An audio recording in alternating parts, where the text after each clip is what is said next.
Hey guys, apologize for getting on as late as I am. Most people in the U.S. are probably asleep and be watching this after the stream, but I wanted to cover the recent article that I came across on Bitcoin.com, which was kind of like a 2018 year in review and kind of going over some of the top stories. And I thought it was interesting because typically, you know, once Christmas is over, you see a lot of these kind of end of year lists come out, kind of the year in review. And I felt it was important to give like my perspective on some of the events, the important events that happened in cryptocurrency in 2018, because I don't think a lot of these writers really have the background and understanding to fully know what was a huge event in cryptocurrency. And so I'm going to go over some of those kind of starting back in January, and I've left the description of some of those bigger events in the description below. I'm interested to hear some of your comments if you feel like I've missed some things. I know there's some things that I haven't been as involved with that were big events, and so there's a lot of things I'm going to be leaving off of the list, but this was kind of more of like my perspective. I went through all of my videos and was looking at some of the different topics and things I was talking on, and what I feel was important.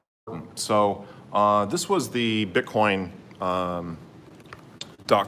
article, and so like you can see some of, like, they're looking at some of the top currencies, what they were at. So Bitcoin was, you know, right at the beginning of the year was at 13. Let me zoom in here a little bit so you guys can see that. 13,000, Ripple at $2, Ethereum at 721. You know, you can see, wow, Bitcoin Cash at almost $2,500. So there was some big valuations, and then it's kind of looking at, you know, we're very close to the end of the year and kind of how a lot of those valuations have really collapsed. And then it kind of goes into some of the top stories kind of beginning at the year, at the start of the year. So this is my list, and I'm going to kind of go over this a little bit. So I went back and I watched my first video of the year, which had about 10,000 views, and it was because I was talking about the recent release of BitConnect X. And I thought what was interesting is when I go back and I watch my videos, I can see one of the things I'm documenting is some of the volumes in the exchanges. And so for a lot of people that don't know, Binance was a very new exchange. It was something that started in the summer of 2017, but it took a while for it to gain adoption and for it to really kind of take over. And it wasn't until the beginning of the year when the Binance exchange really took over the market. And one of the innovations behind that was that they had their own coin, which is currently still like it's been a top 20 coin for quite a long time, currently at 14th right now. Geez, $5. It's, you know, it was, I think it was up over 20 bucks or so when I sold out of a lot of Binance coins that I had. And that was kind of the top trending topic in 2017. And they were in the process of launching their kind of new project. And a lot of people didn't know much about it. I didn't know much about it, but, you know, just looking at, you know, things and what I was seeing, that was what I theorized on January 1st. That's kind of what it ended up being. However, you know, of course, that whole situation kind of, you know, exploded, and we still don't really know, you know, what all the details are with that. So the cease and desist came January 4th with, I guess it was Travis J. Iles of the Texas State Securities Board. And during this time, you know, BCC was on track to become the largest selling ICO in history. It was basically, I think it was like January 5th or something. It was on track to become like a $600 million ICO. And a lot of people don't really realize that the amount of anticipation and attention there was on the BitConnect X project. I mean, it was selling out in like, you know, less than 10 or 15 minutes on its website. They were having huge traffic. And this all happened at the same time that they had the cease and desist. And on January 16th was when BitConnect ceased their lending program, and the price crashed, around 95% at that time, but it was closer to, I mean, it's now, what is BitConnect? I have to look it up here. But that was the biggest phenomenon of its kind at that time. Whether you want to call it a Ponzi, you want to call it a pyramid, you want to call it a scam, the legal process is still ongoing and may take, still some time to really find out a little bit more behind that situation. So we'll see, but that had a huge impact on the market as a whole. There was a lot of newcomers. It was the largest user-based community in the world in cryptocurrency. There was a lot of innovation behind that platform. One of the things that they introduced into the space was a lot of music videos. And that's where I believe it was, it says it was published right here, December 29th, but it really kind of took off at the beginning of the year. And this was, almost 1 million views.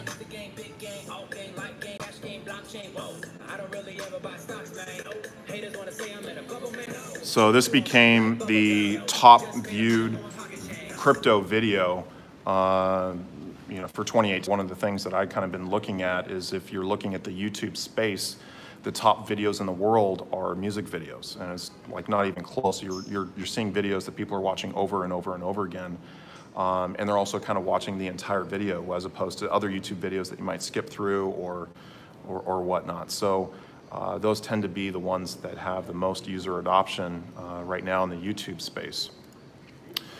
So January, February, digital currency regulation heightens across the globe, particularly South Korea. And that's one of the things that was kind of the one things that they talk about with South Korean regulation. And a lot of people don't realize the influence of the South Korean exchanges towards the tail end of 2017. All of the top volumes in the world were in the Korean exchanges. BitHum, what was it? It's been a while since I've kind of gotten into the exchanges. BitHum was a top one. There was about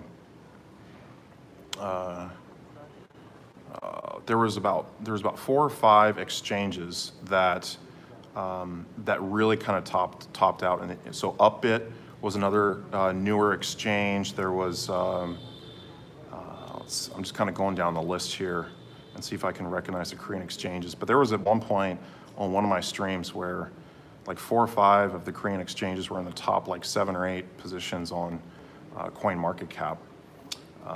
And so there was a tremendous amount of adoption. Now, some of that has come under fire because there's been some recent reports with BitHum faking some of the volume on their own internal exchange.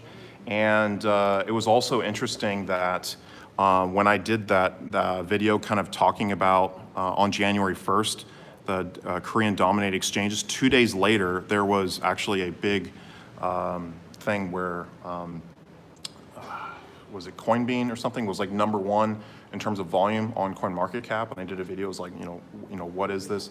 So that was able. Some of these metrics can be manipulated, and I've kind of been documenting some of that on my channel, not only with the exchanges, with coins, with volumes. Recently, I've been kind of like digging into YouTubers because it's something I don't really think people fully understand. How some of that can be manipulated and how that works. January, February, we saw the Privacy Coin saw really a big rise because of a lot of it had to do with regulations. This was kind of one of the big things that I got into at the time, and that was I was doing a lot of diversification. Didn't really work out too well. I ended up losing quite a bit because there was a lot of I think that at that time there was a lot of attention really into the privacy blockchains, and that kind of died out. And with kind of the crash of the market, you saw a lot of people exit, and so that had a huge impact on price. Now, I didn't really follow this too much because I'm not really in NEM, but I figured it was worth noting that roughly 500 million of NEM was hacked from CoinCheck on December 26th. January 31st, Venezuela announces the world's first state-issued oil-backed cryptocurrency, the Petro. So that was the first of its kind. So a lot of events in January. Like, I think a third of my list happened all in January. That was a very big month with cryptocurrency, and it kind of died off after that for a while. In March, April, we saw the decentralized exchanges began to see a very big increase in adoption.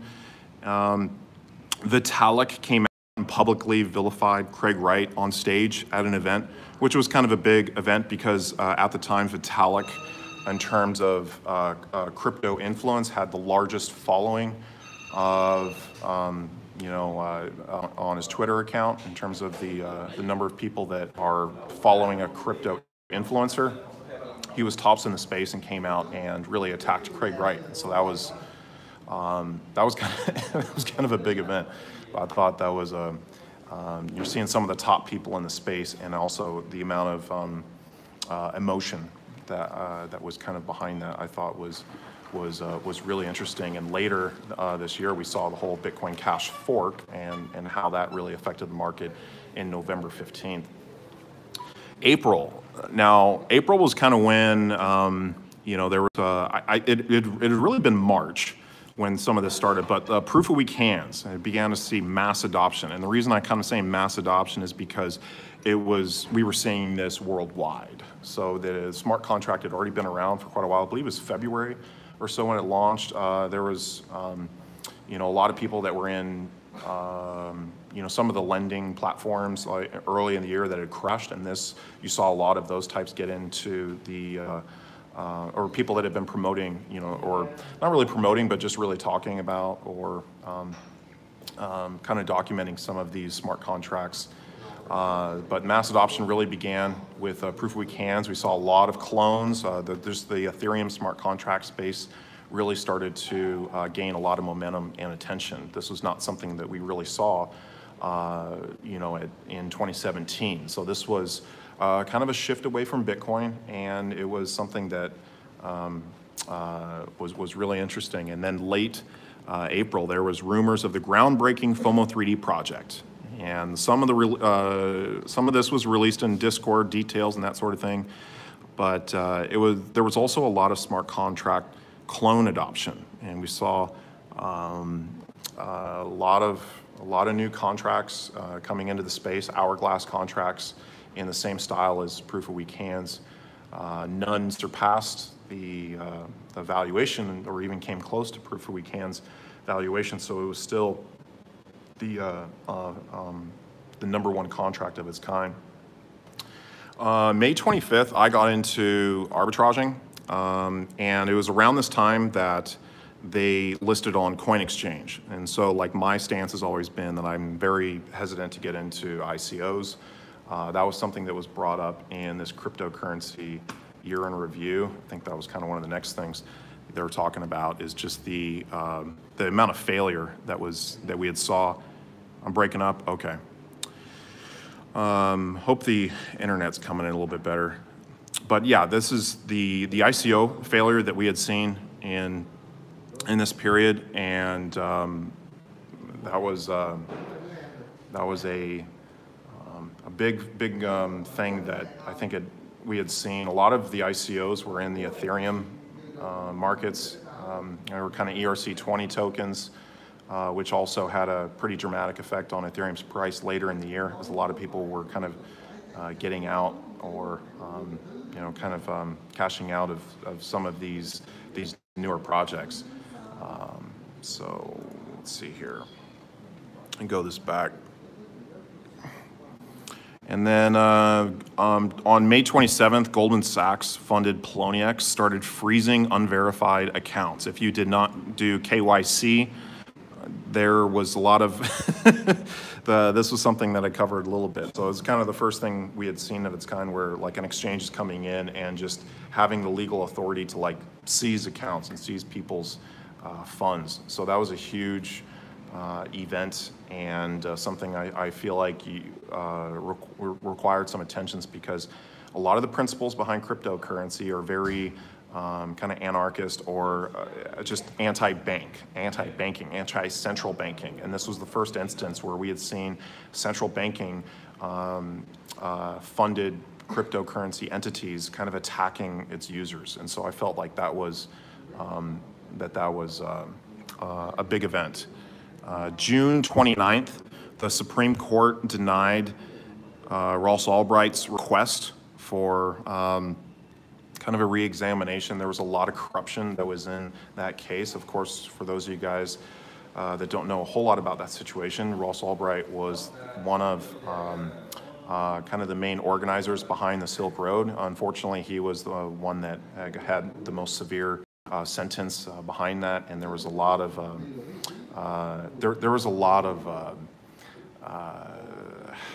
injustices with that case. You know, there was a lot of civil rights that were violated. There was a lot of privacy elements that were violated, and you had a gentleman that you know, had started something of that magnitude of kind of liberating people and having the ability to buy and sell anything on the web. However, it was kind of all of the negative stuff with all of the drugs and things like that that really ultimately landed him with 2 life sentences for a nonviolent crime. July 9th, Decentralized Exchange Bancor was hacked for $24 million. This is the first kind of large-sized decentralized exchange hack that we had seen. I had money in Bancor. I lost money in here. I lost a few $1,000s. So it was at the time was the 3rd biggest decentralized exchange, and that was a pretty sizable event. You know, we had seen larger, so we saw the 500 million hack from earlier that year, but this was the first instance we had seen in the decentralized exchange space. July 9th, FOMO 3D successfully launches, and then we had seen basically July 21st, which was, what was that, about 12 days later, it became the largest crypto jackpot in history, and it peaked around 29,000 Ethereum, which at a valuation of Ethereum at the present time of 466 was over $13 million. I believe it almost hit like $14 million in that jackpot. So I was pretty bullish on that. I thought that the tech behind that could have potentially created one of the largest jackpots we'd ever seen in history. However, that contract was hacked. I don't remember the date on when the first round ended and when they put in that. I think it was about a month and a half later. I did have, this was kind of, the FOMO 3D project was kind of an interesting phenomenon in the space. And we've seen this huge peak, you know, right around July 21st. Then, you know, this is showing kind of the active addresses, the ETH sent to the main pot. And this is, you saw just this giant spike during that day. And you saw the historical balance, which was, you know, around 1,000 or so, kind of coming up towards, creeping up towards 2,000, and then took a straight shot north you know, to the moon for about 30,000 ETH. And then we start to level out here. It went on for about 2 months until the whole thing was starting to get botted by people putting in keys, interacting with that smart contract, and then someone found an exploit and was able to drain it. A few more here. I just kind of want to go over these quickly. There wasn't a whole lot that kind of happened towards, you know, really, you know, Q3, Q4, but as everything was really starting to kind of die off. Leverage trading with BitMEX was starting to surpass Binance and other top exchanges. Some of the volumes are not reported the same, so it's difficult to kind of put that into perspective. But just the overall popularity of BitMEX had really kind of taken off in the summer there, and is continuing to be the top traded. If we take a look here right now, if we do these exchanges, you can see here it's not including, if we're just looking at volume, it is still, you know, the top exchange in terms of volume being traded. And then November 15th, which I kind of mentioned earlier before, we saw the Bitcoin Cash fork. SEC targeted smart contract devs. November 18th, so we started to see a little bit of the SEC and these entities. We had already seen them go after ICO, people promoting ICOs, but now we're seeing them going after actual contract devs, which was a new phenomenon. Late November, Bitcoin really started to intensify in Africa. Bitcoin Trends was really up, and it really has been seeing a large amount of user adoption in that region. So that was fairly noteworthy. December, federal agents, there was some news that came out about the whole Silk Road moderator and how federal agents coerced him to fake his own death. So again, some of the corruption coming up in that Ross Albright Silk Road case, just after there had been a denial at the Supreme Court level. They just are, and one of the frustrations behind this and other types of legal battles is just the evidence not being heard.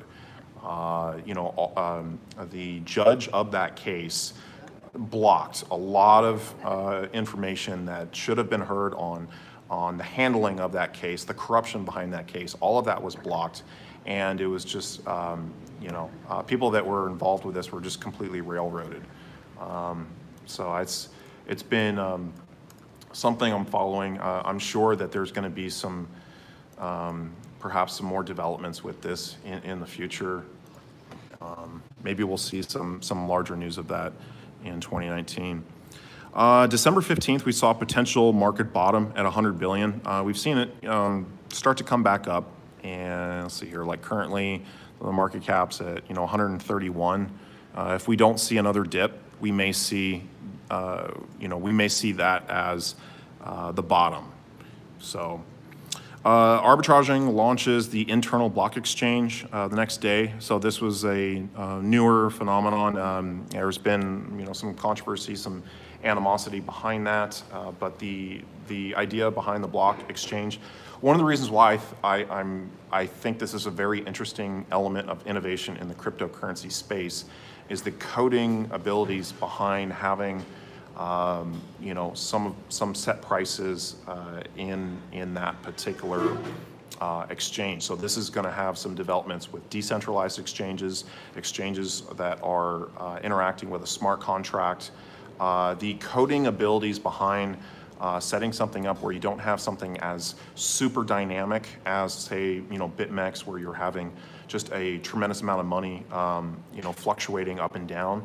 This is kind of setting things into blocks. Now, part of the problem was they weren't anticipating the amount of sell pressure from people that were in ABOT after that announcement, and so there's been, I believe it's still down right now. It was down for about two days, or at least that was the intended time. They are kind of currently working on that, but.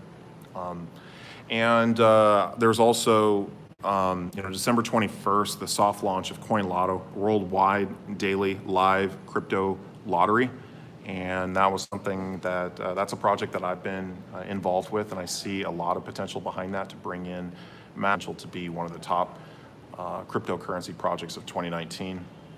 And so that's,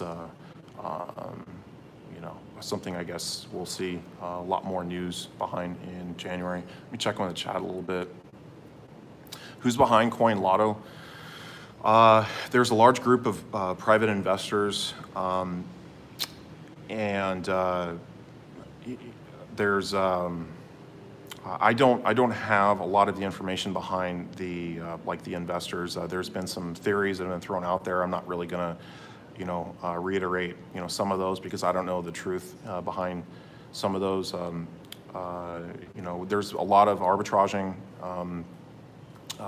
people that are with this project, and David with the arbitraging platform has been listed as an advisor and an investor in this project. So it's a new project, but there's been some really cool stuff. If you get in my Telegram, group, I've been sharing some videos and some things that have been coming out and some news on that. So, They had to do this soft launch because of some of the information that had been leaking, but the plan is to launch that in late January, where they're just going to be putting a tremendous amount of marketing behind that. December 3rd, feds take Clover's Factum video offline. That's funny. Is Bitcoin going to be like 1,000 range in a few months? Doubtful, you know, but you know, it's hard to say. I will say this, that there was like some rumors that were going around, and this was all kind of started by Craig Wright. So you want to take that with a grain of salt, but there's some rumors going around that there was like an exploit that you know, Bitcoin was going to come crashing down in 2019 because of some sort of technical glitch. You know, I don't know how much truth there is to that. It's not really something I'm following that much or really that interested in, kind of really digging into the weeds of that. I'm not a big Bitcoin holder, as most of you guys know. I'm in a lot of other projects.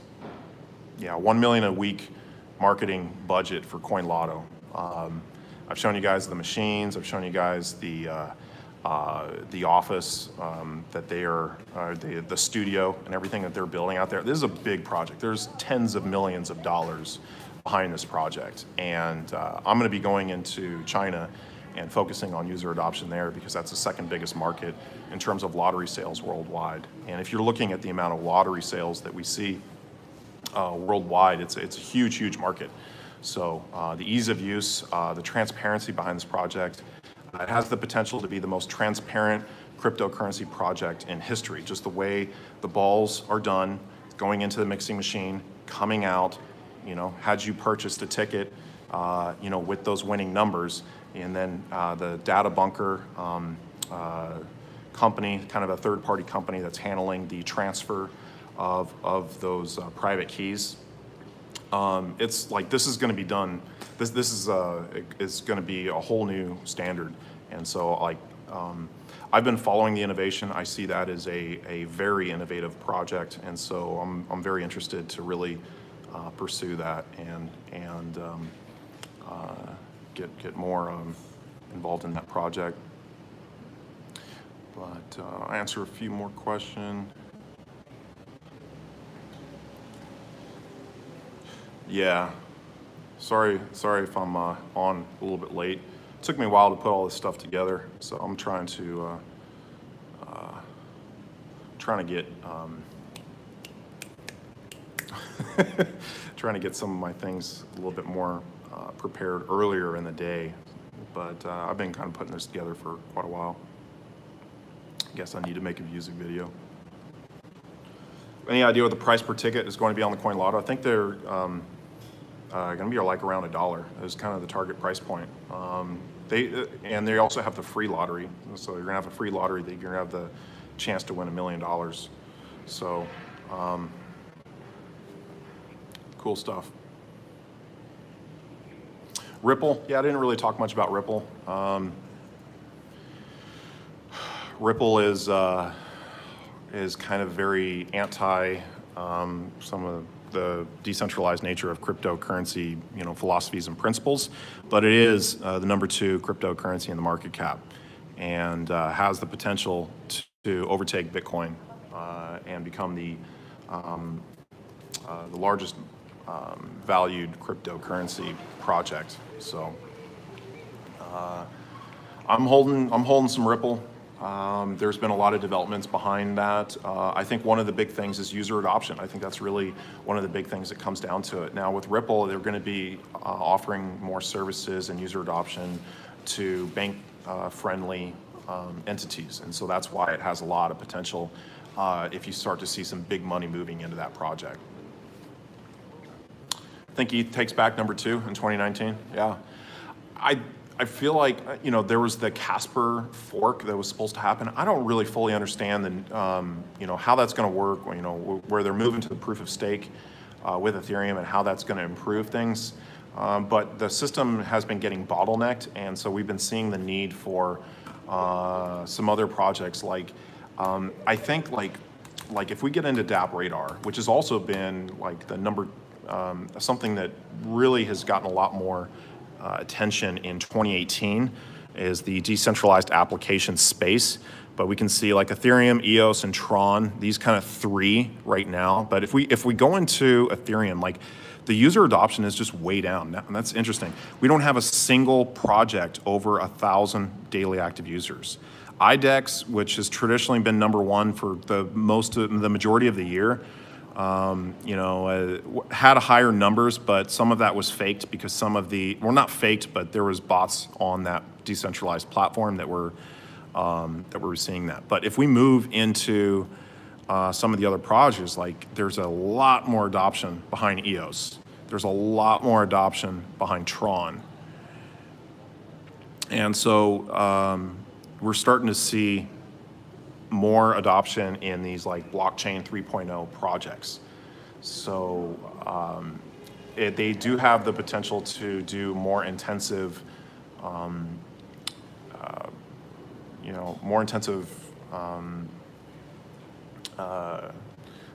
projects such as gaming. Like if they're requiring a lot more, they can just process a lot more information, which gives them a little bit more of a potential to be to outpace Ethereum, which does have its limitations. But Ethereum is going to be a very solid platform for the launching of a lot of projects. You've seen a lot of ICOs that were launched on Ethereum-based projects. What crypto is going to be accepted on CoinLotto? I don't know. I'm assuming like Bitcoin, Ethereum. I think a lot of those details are still in the works, and probably still up for change. But I do know like the jackpot is not going to be strictly like Bitcoin or Ethereum. It's actually, I think, going to be somewhat of a mix of coins with, weighted heavier to some of the larger market cap coins. But I'm just theorizing. Like, I don't know. I think some of this stuff is still is still kind of in the works, and some of it also may depend on how it's interpreted legally. So there's that.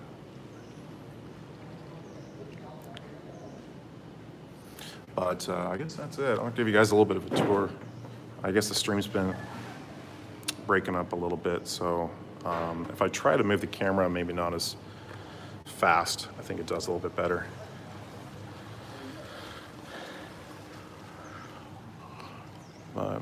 This is the Hoi An Historic Hotel. I guess this is one of the oldest hotels here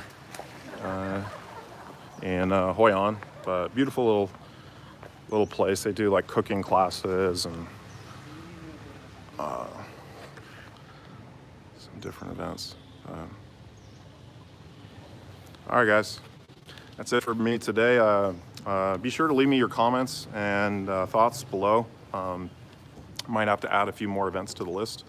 Other than that, like, subscribe. Catch you guys on the next one.